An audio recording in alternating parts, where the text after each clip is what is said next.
বিসমিল্লাহির রহমানির রহিম। হযরত জাবির রাদিয়াল্লাহু তাআলা আনহু বর্ণনা করেন যে আমি রাসূলুল্লাহ সাল্লাল্লাহু আলাইহি ওয়াসাল্লামকে ইরশাদ করিতে শুনিয়াছি যে জান্নাতীরা জান্নাতের মধ্যে যাইবে এবং খাইবে এবং পান করিবে, কিন্তু মুখে না থুতু আসিবে, না পেশাব পায়খানা হইবে, আর না নাক পরিষ্কার করার প্রয়োজন হইবে। সাহাবা রাদিয়াল্লাহু তাআলা আনহুম গণ আরজ করিলেন, যাহা খাইয়াছে উহার কি হইবে, অর্থাৎ কি রূপে হজম হইবে? তিনি ইরশাদ করিলেন, ডেকুর আসিবে এবং মষ্টের গামের ন্যায় গাম হইবে, অর্থাৎ খাদ্য গ্রহণের পরিণতিতে যাহা বাহির হইবে উহা ডেকুর ও গামের মাধ্যমে বাহির হইয়া যাইবে।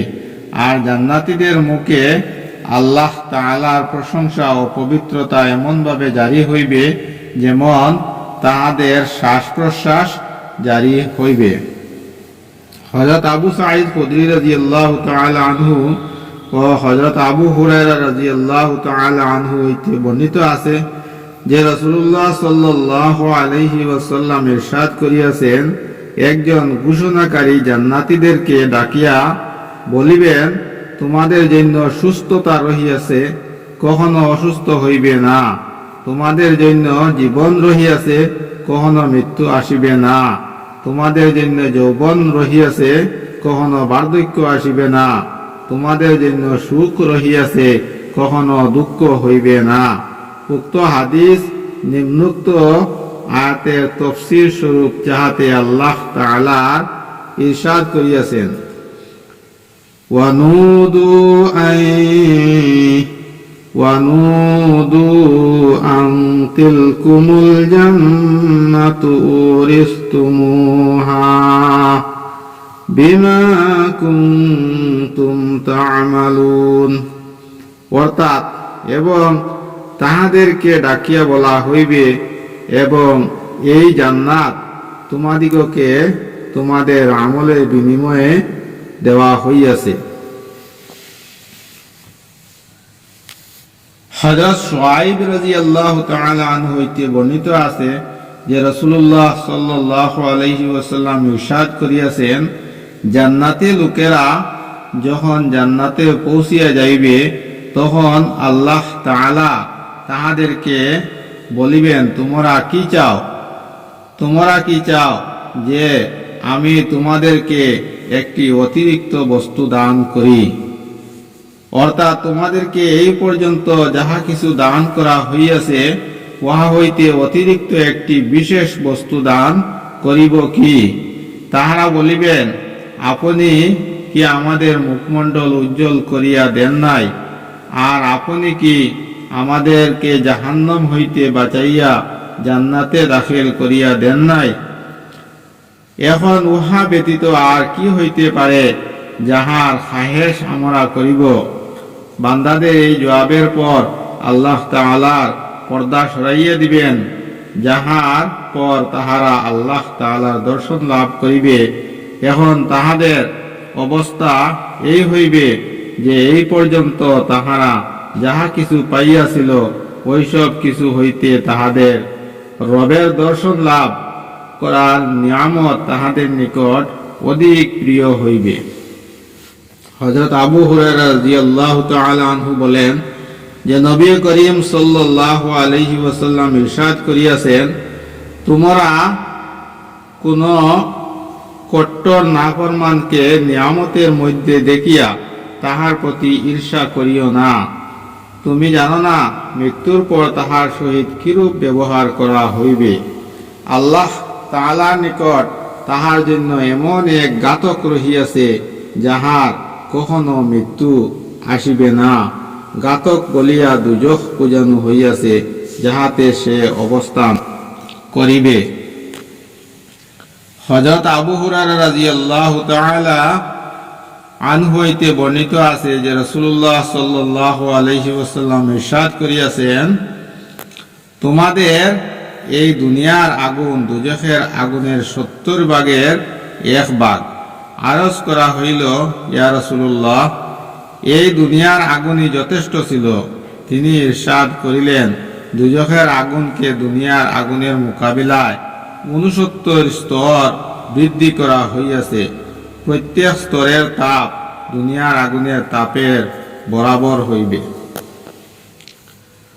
হযরত আনাস ইবনে মালিক রাদিয়াল্লাহু তাআলা আনহু হইতে বর্ণিত আছে যে রাসূলুল্লাহ সাল্লাল্লাহু আলাইহি ওয়াসাল্লাম ইরশাদ করিয়াছেন, কিয়ামতের দিন দুজখীদের মধ্য হইতে এমন এক ব্যক্তিকে উপস্থিত করা হইবে যে তাহার দুনিয়ার জীবন অত্যন্ত আরাম আয়েশের সহিত অতিবাহিত করিয়াছে।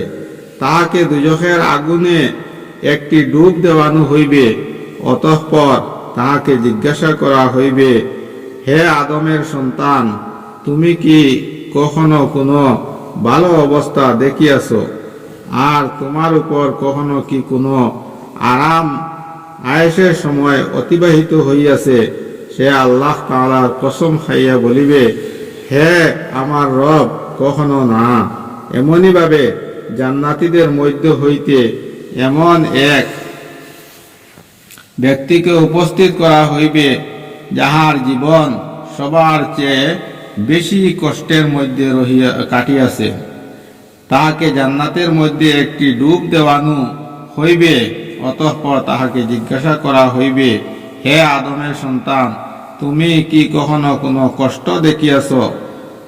তোমার উপর কি কখনো কোনো কষ্টকর সময় অতিবাহিত হইয়াছে? সে আল্লাহর কসম খাইয়া বলিবে, হে আমার রব, কখনো না, কখনো কোনো কষ্ট আমার উপর অতিবাহিত হয় নাই। রব, আমি কখনো কোনো কষ্ট দেখি নাই।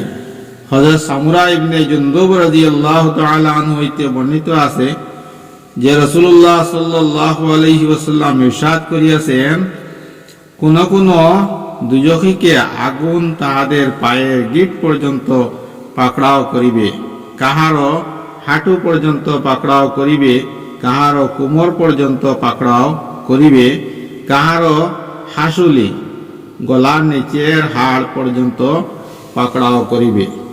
হযরত ইবনে আব্বাস রাদিয়াল্লাহু তাআলা আনহু হইতে বর্ণিত আছে যে রাসূলুল্লাহ সাল্লাল্লাহু আলাইহি ওয়াসাল্লাম এই আয়াত তেলাওয়াত করিলেন, ইত্তাকুল্লাহা হাক্কা তুকাতিহি ওয়া লা তামুতুন্না ইল্লা ওয়া আনতুম মুসলিমুন।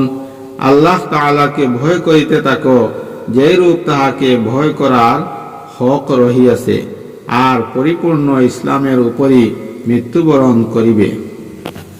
হযরত রাসূলুল্লাহ সাল্লাল্লাহু আলাইহি ওয়াসাল্লাম আল্লাহ তাআলা ও তাহার আযাবকে ভয় করার উপর বয়ান করিলেন যে জাক্কুমের একটি ফোঁটা যদি দুনিয়াতে পড়ে তবে দুনিয়াবাসীদের জীবন ধারণের সকল উপকরণ ধ্বংস করিয়া দিবে।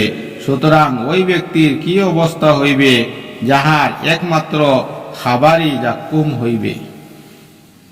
হযরত আবু হুরায়রা রাদিয়াল্লাহু তাআলা আনহু হইতে বর্ণিত আছে যে রাসূলুল্লাহ সাল্লাল্লাহু আলাইহি ওয়াসাল্লাম ইরশাদ করিয়াছেন, যখন আল্লাহ তাআলা জান্নাতকে সৃষ্টি করিলেন তখন হযরত জিবরাইল আলাইহিস সালাতু সালামকে বলিলেন, যাও জান্নাতকে দেখো।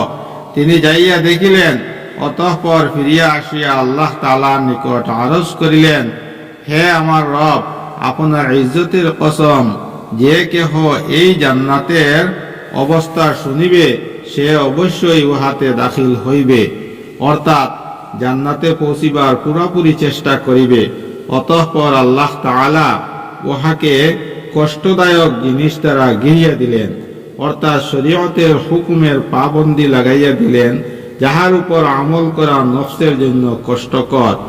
অতঃপর বললেন, হে জিবরাইল, এখন যাইয়া দেখো। সুতরাং তিনি যাইয়া দেখিলেন। ফিরিয়া আসিয়া আরজ করিলেন, হে আমার রব, আপনার ইজ্জতের কসম, এখন তো আমার ভয় হইতেছে যে উহাতে কেহই যাইতে পারিবে না। অতঃপর আল্লাহ তাআলা যখন জাহান্নাম সৃষ্টি করিলেন তখন হযরত জিবরাইল আলাইহিস সালাতু সালামকে বলিলেন, জিবরাইল, যাও জাহান্নাম দেখো। তিনি যাইয়া দেখিলেন। ফিরিয়া আসিয়া আরজ করিলেন, হে আমার রব, আপনার ইজ্জতের কসম, যে কেহ উহার অবস্থা শুনিবে উহাতে প্রবেশ করা হইতে বাঁচিবে, অর্থাৎ বাঁচিবার জন্য পুরাপুরি চেষ্টা করিবে। অতঃপর আল্লাহ তাআলা দুজখকে নফসের খাহেশ দ্বারা গিরিয়া দিলেন। পুনরায় বললেন, জিবরাইল এখন যাইয়া দেখো। তিনি যাইয়া দেখিলেন, ফিরিয়া আসিয়া আরজ করিলেন, হে আমার রব, আপনার ইজ্জতের কসম, আপনার উচ্চ মর্যাদার কসম, এখন তো আমার ভয় হইতেছে যে কেহই জাহান্নামে প্রবেশ করা হইতে বাঁচিতে পারিবে না। আবু দাউদ শরীফ।